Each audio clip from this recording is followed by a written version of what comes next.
Yo, what's up, everybody? Welcome back to the CPS Reports, and we are back. Myself and Babu are here. The Euros are finally over, and we are moving into our topic of discussion, and that is the transfer market in the world of football. Teams are starting to look and try and secure their top targets before the Premier League and all the other leagues in the Big Five of Europe start. So myself and Babu today are just going to talk about some of the transfers that are taking place over the course from now until the transfer window closes, which is I'm not mistaken, it's the end of this month, isn't it? Or is it August No, next month. End of next month? August, yeah. Or Okay, start. cool. I think like I think the Premier League ends like sooner than La Liga and Mm. the Bundesliga. Okay. Interesting. All right, let's Mm. bring it up. We'll start our conversation with the first transfer, courtesy of our man Fabrizio Romano. Latest updates as always. First name on the list, we are talking about Joshua Zirkzee. Didn't really get much time in the Euros. But Dutch number 9 plays up top. Good profile striker. Man United are going to pay a little bit higher than the buy clause that you can see there on the screen, 40 million euros for this player. Baba, what does this mean for Manchester United? Is this going to be a very good signing for them? You mentioned earlier off camera that this is going to be a signing for the future. My question to you is, wasn't that Rasmus Højlund? What is this? What Um, does this mean for Manchester United? Is this a good one or bad one? I think it's a good purchase. I think he's been a top class player, had a good season. Mm, Um, the price tag on him is a bit much. I'm not gonna lie. I didn't see that. I didn't see that price tag on him. But then again, like the transfer market these days is a bit inflated. Um, I think it is. Erik Ten Hag, Erik Ten Hag's vision going forward Mm, would probably be to build for the future. yeah. Um, I do think Joshua Zirkzee and Rasmus Højlund could Mhm. be two players that play together. Mhm. Um, Are they not depending on similar? what else United. Uh, I think Zirkzee is a bit more agile than Højlund, and his first touch is like a tricky first touch. So if you put the ball into him, he's able Mhm. to create either separation or he's able to beat his man with a bit of skill. Yeah. I think Rasmus Højlund's profile is more you hold up the ball for you, Mhm. and wait for runners to come past and then lay it off. Yeah. Um, Is I he, think is he, like prol- is he a prolific striker? Sorry, because I haven't seen much of him. uh, I that's the thing. I don't think he's prolific, but Mm. can he score goals? Yes, he can. I think Okay. the same thing was put upon Rasmus Højlund. Is he prolific? We Yeah. haven't seen him be prolific. We know he Mm. can score goals. Yeah. Um, there's a, I think like the only striker that is really like prolific that's done it season after season right now in football is Lewandowski.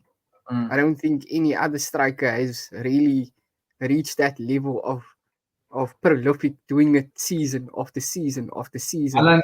I mean, he's I mean, my 2 seasons because Yeah. I think his last season in the Bundesliga he scored like 28, so he didn't Yeah. score 30 Oh, then. But I mean, he is quite prolific. mm. But I Mm. think like the criticism that came Yeah. towards him last year is like he doesn't really do it like every game. I think we saw like a bit of off period. It could have been that he's injured, but I Yeah. mean, like he was so far ahead of like once he hit Christmas, everybody Mm. else was playing catch up. I mean, Cole Palmer had an immense second half Yeah. of the season, and he basically closed the gap on Ireland. Hmm. That's very true. So yeah, the Mm, Zirkzee purchase. I think it's gonna be quite interesting because it looks like Erik ten Hag is being very hands on in the rebuild phase of Manchester United, and we would argue again that this could be the transfer window where we see Erik ten Hag successfully get the players that he wanted. You know what I mean? I remember that was the topic of discussion when he got there the first time. Is he going to get the players he wanted? He bought some players that he didn't mention, didn't work out really well. Are we going to see a repeat of this now coming to this transfer window or not? Look, they are revamping, they are moving out some owners, they are changing a lot of the brand of Manchester United. So, if you think about it, this change is inevitable. So this could be a successful change for them. Let us know in the comments what you think about this purchase for Manchester United? Is Joshua Zirkzee going to be the missing piece to Manchester United's puzzle? I mean, depending what the transfer window looks like, because I know they want to offload Marcus Rashford, and then they could be doing, and they could have like a 4-2-2-2 setup going for them, but you can't see that really with the youngster from Argentina that's there by them. What's his name? Nacho. Yeah, you can't really see him playing as a 10. I mean, you can see Bruno playing as a 10, but then you But really see Nacho doing. Isn't Bruno also on the fence of potentially leaving the camp of Manchester United? And remember that was discussion towards the end of the season that just had passed. You know, I mean, you don't think so? Because he's arguably Manchester United's most influential player. Like they desperately actually need him to stay. But I think like I think for United itself, I think Harry Maguire's on the block or on the market. I think Rashford's on the market. I think Casemiro is gone already. Varane's gone already. I think they both like out of the door by United. And then I know one of the youngsters that a lot of United supporters that were shouting about was Willie Kambawala, and he just left to go to like a French team, and he was a centre back. Sold. Oh my soul! He was a shining light for them last season. Like whenever he did play, he stood his ground. Yeah. Anyway. 10 million on him. He's not going to a French team. He's going to Villarreal. And he's a centre back, and like they were really hit last season with having no centre backs. Yeah. So you have to think like what else is lining up for United. I don't know. I can't see. I see too many problem areas on the pitch, and I'm just not sure what the vision is of what is Ten Hag's style of play. So, yeah, we don't see it yet. We haven't yet to establish what it is. Although he was successful in 2 seasons, 2 trophies, we still haven't really figured out what the identity of Erik ten Hag's Manchester United is. But we'll keep it moving. Obviously, we would love to hear what your thoughts are on that question. Babu just posted for us now. Is what is the Manchester United identity? The next transfer market, and we're going to come back to Manchester United a little bit later into the show. But the next transfer market window topic of discussion would be Emile Smith-Rowe, who I'm going to go out to just say I would not love to see this guy leave Arsenal. Honestly, I would prefer for him to stay. He's quite a talent. Just a lot of injuries here and there that are kind of like stifle his development. But there's something in this player for sure. There is something there. And Fulham already had a bid rejected by Arsenal, and now considering to do it again and prepare another bid for us for Emile Smith-Rowe. Not entirely sure what this amount could potentially look like, but I don't honestly think that Fulham are going to get him. If they do, I'd imagine that we'll probably go for somewhere around 25 to 30 million. I don't think he'll probably go for anything more than that, considering that he hasn't really played much football over the last 3 years. Babu, give me your thoughts on this update by our guy Fabrizio Romano. I think that if Emile Smith-Rowe is to go, I think Fulham would be a great fit for him. I think they were a team that just lacked in a bit of creativity last season. I think they had a good season at the end of the day. We saw Andres Pereira really like shine there. We saw Palhinha, who's made his Bayern Munich move for 50 million. But I think like they have money to spend now through Palhinha's move, and I think Emile Smith-Rowe would be a good addition to the team. I think it would be a fit for him because he would get first team football consistently. I think for Arsenal, are you gonna miss him? I think maybe if you wanna contend for the title again and to run into like the UEFA Champions League final stages, I think it will be a loss for you guys, because I think my assessment of your team last season was like, where's your squad depth really? Mm. Because there was like that period in the middle of the season where there was a couple of injuries. There Yeah. was players were playing consistently, um and I even remember towards like the the back end of the season, I was saying like, yo, can Saka play every game? Because like really there's no replacement for him. So I think like, if Arsenal does let him go, they really do need to invest in squad depth more than Yeah. what they need to invest in, I think, big purchases. I think your first team is good enough to play for like the in all competitions. It just Related. can Yeah. sustain the performance in all competitions. Yeah, I completely agree. A big part of me that doesn't want to see him go is the fact that he's a year younger than Saka, or a year older than Saka, sorry.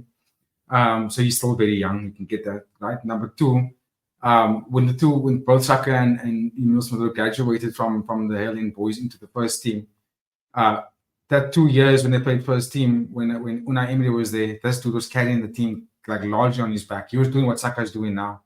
Emil Smith was literally on his way to becoming the star boy, and then he got hurt and then fell to Saka.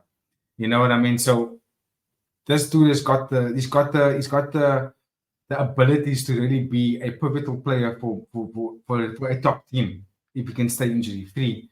And I think what you just mentioned is a very important attribute to consider, especially because there's a new format in the Champions League as well. I would think that Arteta would try and do the utmost to actually maintain or keep Emil Smith Rowe in the team, because there's going to come a point where he's going to be highly needed, considering that the positions that he's battling for, players like Fabio Vieira would be the one he's in contention with. You know, he's not going to start over Martin Odegaard, but he would probably be the one that's closest matched to Odegaard in terms of style. Yeah, to play that pocket, and also to be able to track back and dictate the game. He just needs to have a consistent run of games.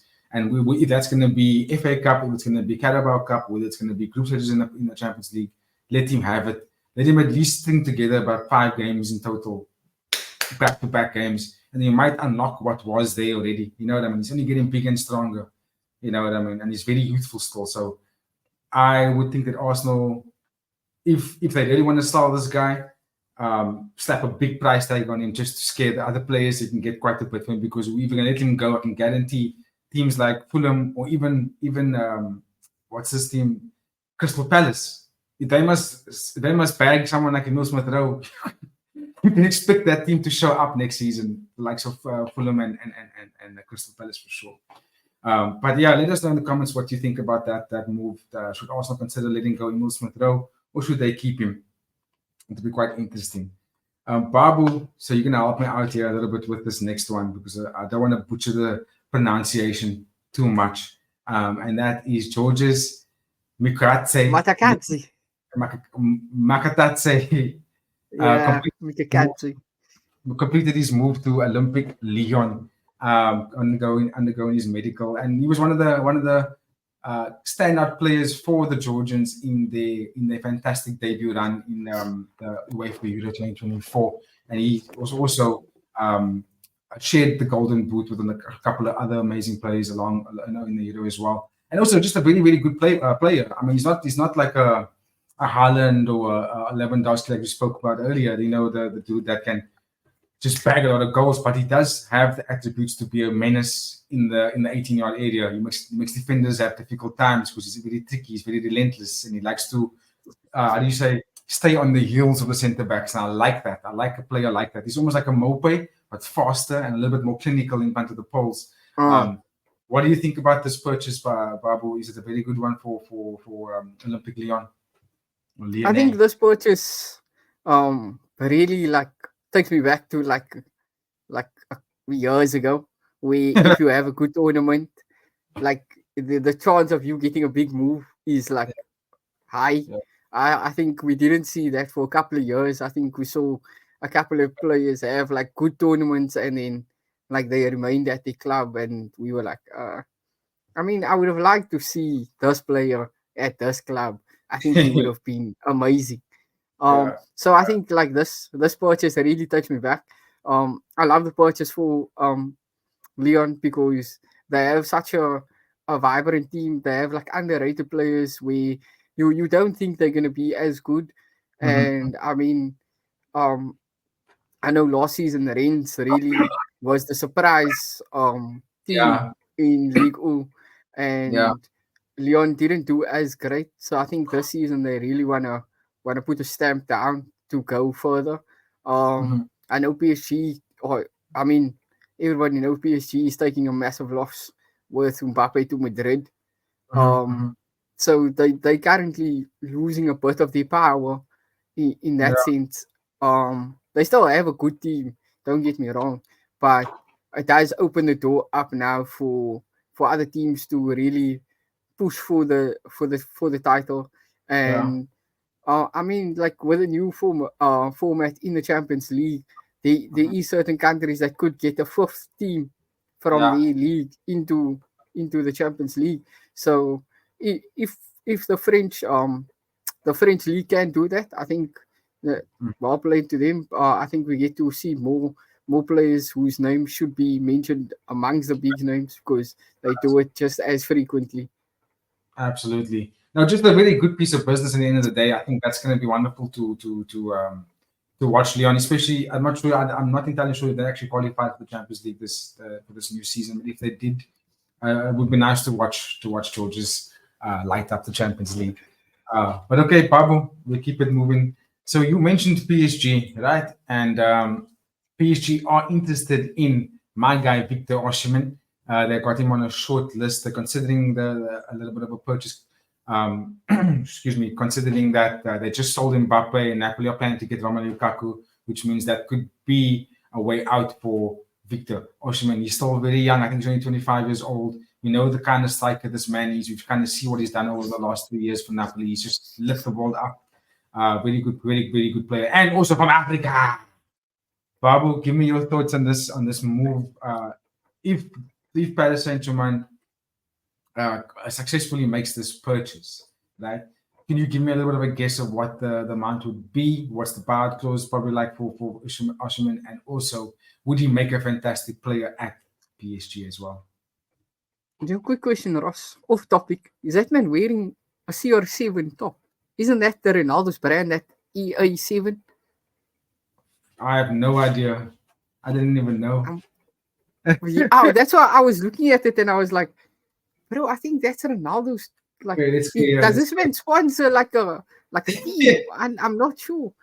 Um, I think at the moment Victor Osimhen's transfer market value is like 100 million. I think his buyout clause is. I don't think he has a buyout clause actually. Oh, okay. Um, from the rumor mill, I did hear Paris Saint Germain swarming around him.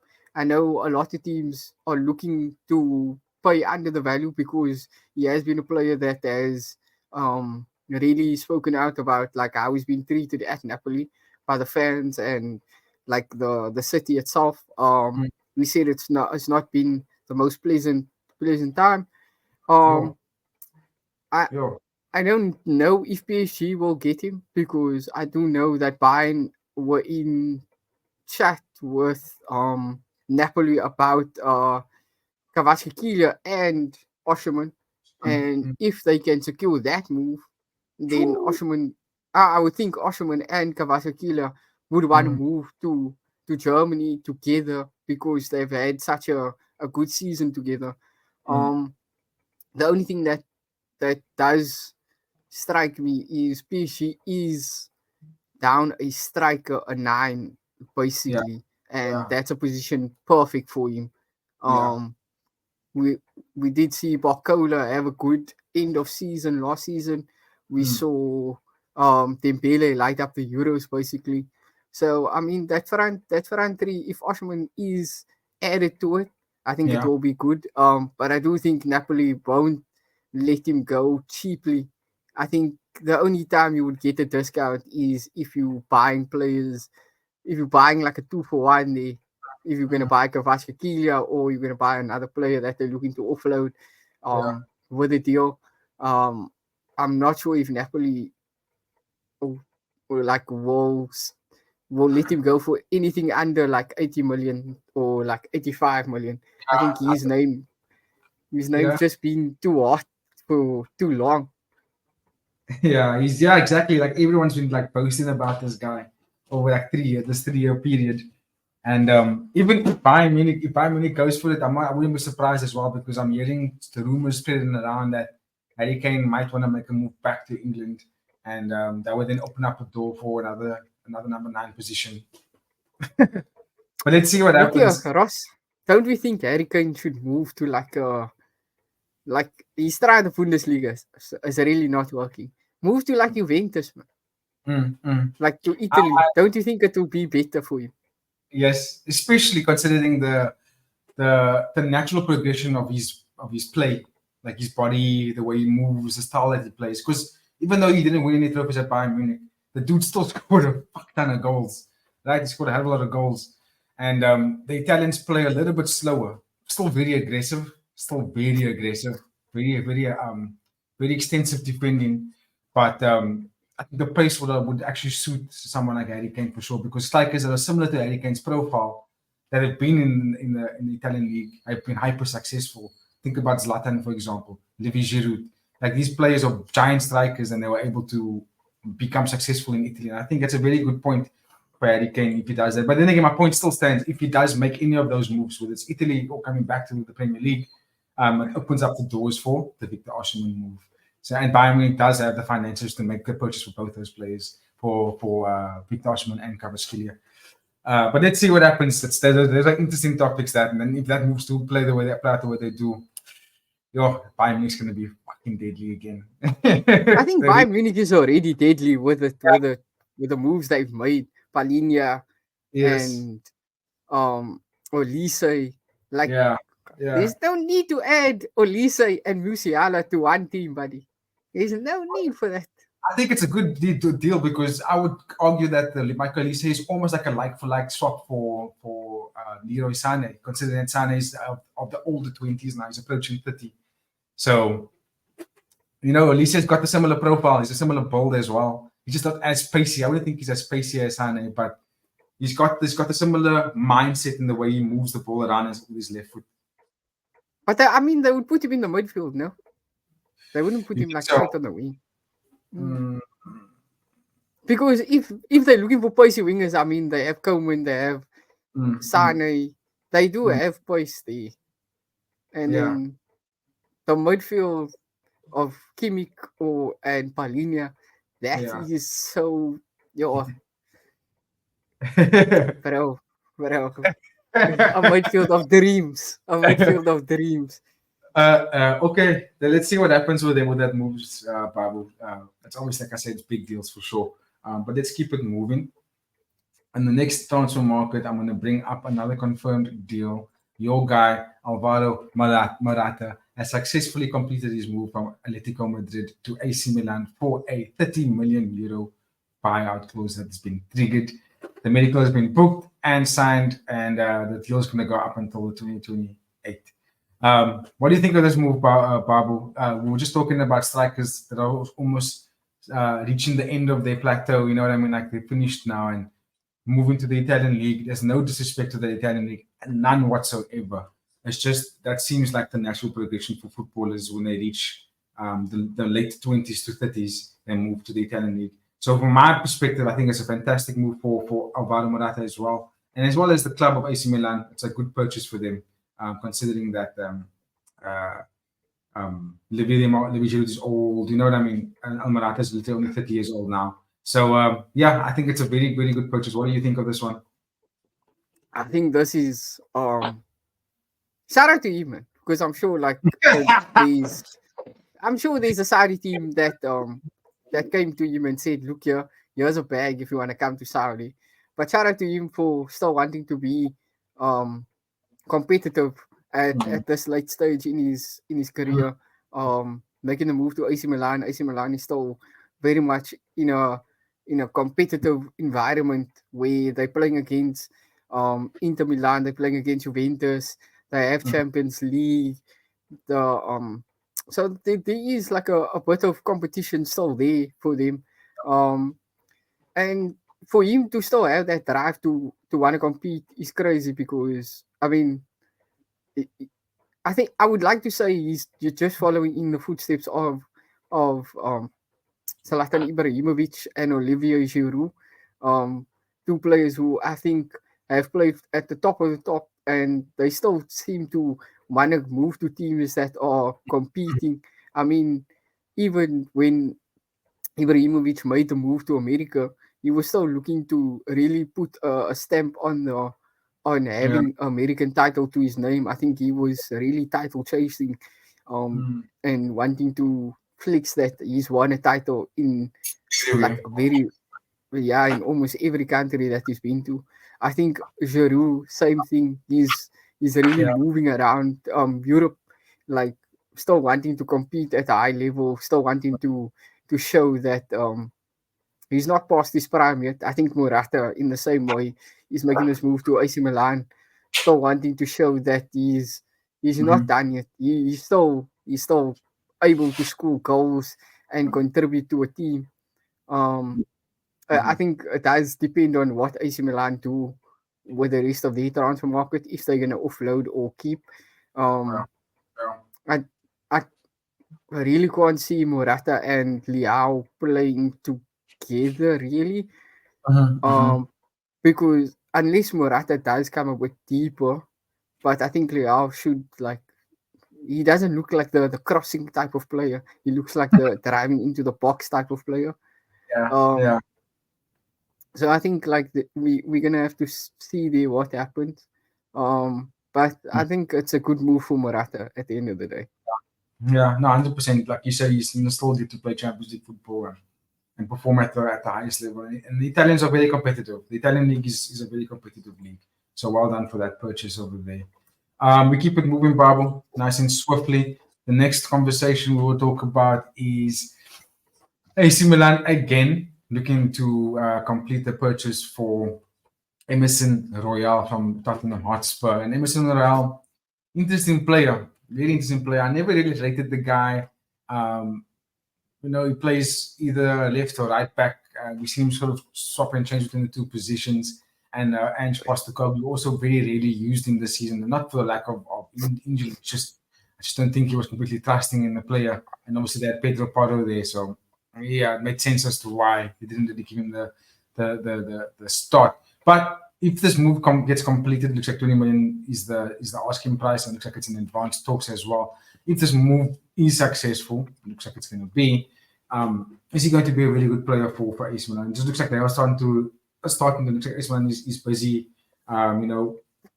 putting out their roster because they are going to be competing on all fronts as well.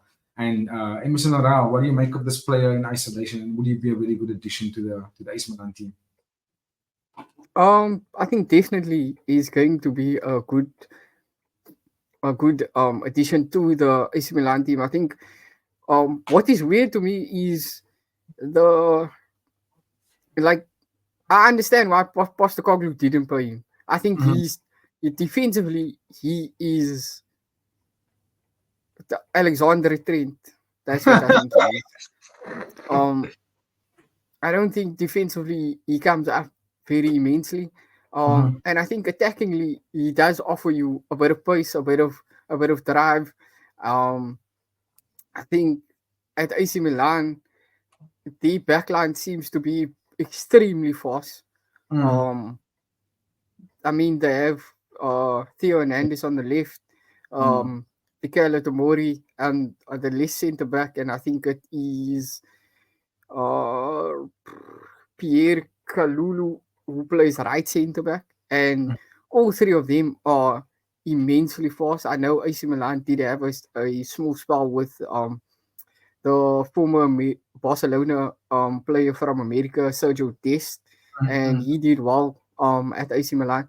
So, and I think my problem with him was he lacked defensively in a similar way that Emerson Royal does, but he seemed to have a good time there. Mhm. Um, I do think AC Milan might just have the trick of like having a left back and a right back who's not really defensively sound, but the way Yeah. they play football it doesn't really leave them isolated in that way where they are exposed. Mhm. But I do think it's a good bit of business for AC Milan. I know they have like a a nice range of ages in this squad. A couple of young players, and then a couple of players that should be reaching their prime, and then into the latter half of the Mm. career. I mean, we just spoke about Morata Right. moving to them, so you can see they have a bit of experience there, and then they do have players like Vicale Tomori and Theo Hernandez, whose names have been um, discussed around the big boys of like, hey, did you look at this player? So I think Yeah. this is a good move. I think it does add to the squad depth should any injuries come, and it just means at the end of the day, AC Milan is setting up for Mm. for a big Yes. campaign. Like look when they're looking at squad depth and having replacements for certain people, should anything happen. Mhm. Absolutely, that's exactly what it looks like, and let's see if they are successful in completing that deal with Tottenham Hotspur. Okay, so we keep it moving, Babu, and I remember saying earlier in the episode we're going to bring it back to Manchester United because they are busy in the transfer window, and it looks like they are Olympic Marseille are in discussions for Mason Greenwood, personal terms of agreement. Oh, And controversial topics here, Ross. Controversial topics. why is it controversial? Please tell. I Please think do tell. it's controversial because there's like I would say a 30% of United fans that actually want to keep him Greenwood. because of what he did last season at Getafe, and Mm. then there's like 70% that like obviously know why he's not at United and why he's not playing. Yeah. Um, but I mean, at the end of the day, I think it's controversial because people never really followed the case, and the case obviously Mm. got dismissed. No charges were laid, but just to have that, I guess that label upon you does make it a bit controversial, like with the way people look at you now, even though like they didn't follow the case. Yeah, yeah. At the end of the day, this is still football talks. Like we gotta talk about what he does on the pitch, and there is a talent there. Never really had like never really set the stage of light in the Premier League. So keeping him and letting him go, what does that mean for Manchester United? I personally think that they would probably just need to let him go because they've got other youngsters that are now sort of putting their name in the team sheets to stand. You know what I mean? And sort of establishing a relationship with the manager. We don't know about this guy, about Greenwood and Ten Hag, and what their relationship is really about and what it's like. So yeah, we'll see what happens. But me personally, it doesn't really matter. I wouldn't really say too much on it. I think if I'm a Manchester United person, I would say just take the cash, bro. Take the cash, invest it in someone else. If I'm being completely honest. But let us know in the comments what you think about that. And obviously, Babu's considering it not to be all that important right now. Like you said, you know why he doesn't really play in the Manchester United team. But staying on Manchester United, Babu, and I want to hear your thoughts about this deal. Leny Yoro looks like Man United is going to agree terms with Lille for the young player for 50 million euros. And to be honest, I'm not completely clued up about the young fella, so I'm not entirely sure what this is all about. But if you say someone says 50 million, that's alarm bells already. You go, okay, cool. There has to be some kind of profile player. If we're going to go for a little bit of 50 million plus add-ons. Give me your thoughts on this one, Babu. What do you think of this deal for Manchester United? And also, they are very busy in the transfer market. I think they need to be, like I mentioned earlier. I think United have gaps all over the place. I think they lack in so many different areas. Mm, mm, Um, if they do make the signing, I think it's a good signing. I know there was a bit of rumors about the Ligue running around, and I mean the Ligue would have been the player that would have suited him the most because he is still a young player. He is a commander at the back, and um, like I think with this purchase, he is 18 years old, mm, 50 million on you. United being United being a very a big club that has a lot of media around him. Yeah. They do put price tags to players. I mean, we looked at Anthony for 100 million. We looked at Jordan Sancho for 70 million. Mason Greenwood 50 million. Yeah. All these players, they have massive price tags up on their name, but we can't really see what, like, if they, like, we have to say now, do they live up to the money? And as an 18-year-old going into centre back, you might have Harry Maguire next to you. Yeah. I don't know if it works in his favor, but I mean, it is a big move from Lille to United. Would be a good move for the youngster. It's just how they cultivate him and how they move him through the gears into the first team. I have my own thoughts and views on the way they use Kobe Mainu, who's a youngster. I think they go down the Rashford path where they just become the workhorse of the team, and then the player obviously might be exhausted, might go through an injury, all of that, and then they want to dismiss the player. So I do think like that's something that you need to keep in mind. But I think at the end of the day, I think it's a good purchase for United because they do lack a centre back, and for a youngster of 18 years old, I think it's just how he fits into that team, and then is he able to deal with the physicality of the Premier League? Because we do know that Ligue is not as physical. Exactly. Look, the deal's not completely done.